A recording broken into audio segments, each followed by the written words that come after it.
If you've spent any time learning about track riding technique, then you likely would have heard of one or both of these two corner entry approaches. Depending on where you heard it, you may also have formed the opinion that one of these techniques should be the main way that you enter a corner and that the other ways are less effective. In this video, I want to talk about these two techniques and why your views on them could be holding you back from greater speeds on the track.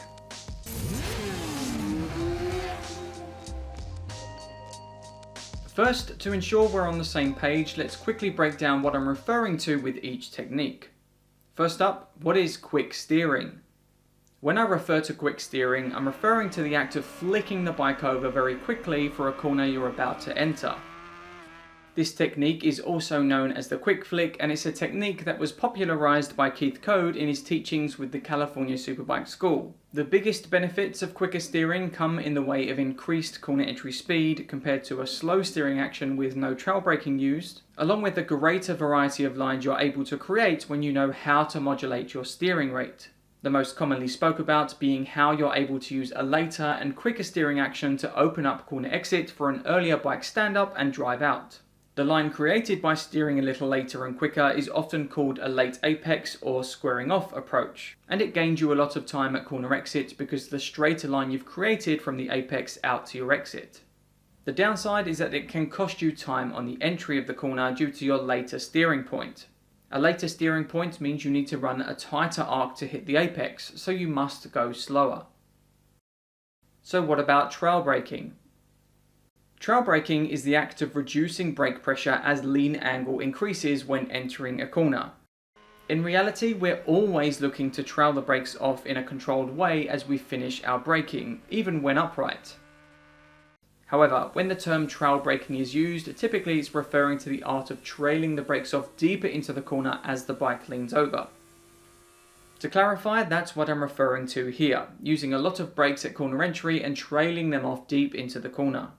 The biggest benefits of this approach is that you're moving your brakes off point closer to the corner, typically meaning you can accelerate for longer down the straight and brake later. Another benefit is that it allows for a higher initial corner entry speed. While the apex speeds may be similar to the previous approach, trail braking allows you to come into the corner with more speed as you work to use the early part of the corner to reduce excess speed and create the line you want. And while it's a little bit out of the scope of this video, trail braking sends weight to the front, which can positively impact steering and turning through the front end geometry changes it brings. The downsides are the risks of overwhelming the front tyre as well as the line it creates. When trailing a lot of brakes into the corner, you cannot flick the bike over quickly. This forces you to steer slower, meaning you must steer earlier, and this creates a shallower line at corner entry. This earlier turn point is going to mean you're waiting longer for the bike to turn and point up the track at corner exit, causing a delayed pickup and drive out.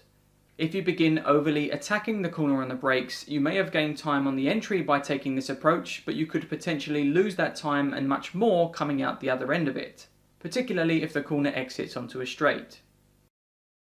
So which approach is best?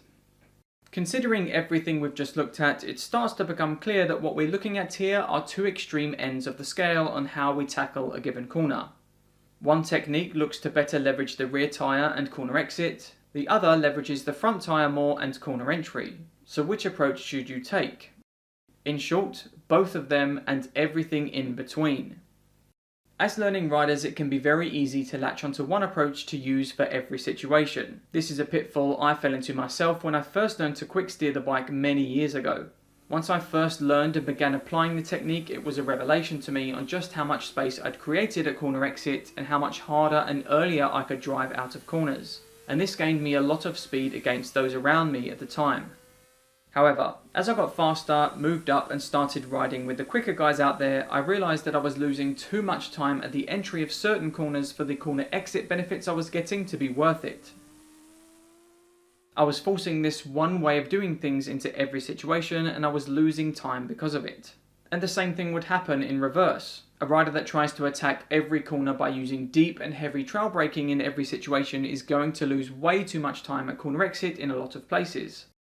And that's a key lesson here. Your approach will be dictated by the piece of track that's in front of you. Now, you'll still see variations in how each rider prefers to approach a given corner, even right up to the highest level, but what you won't see is the same rider using the same approach in every situation.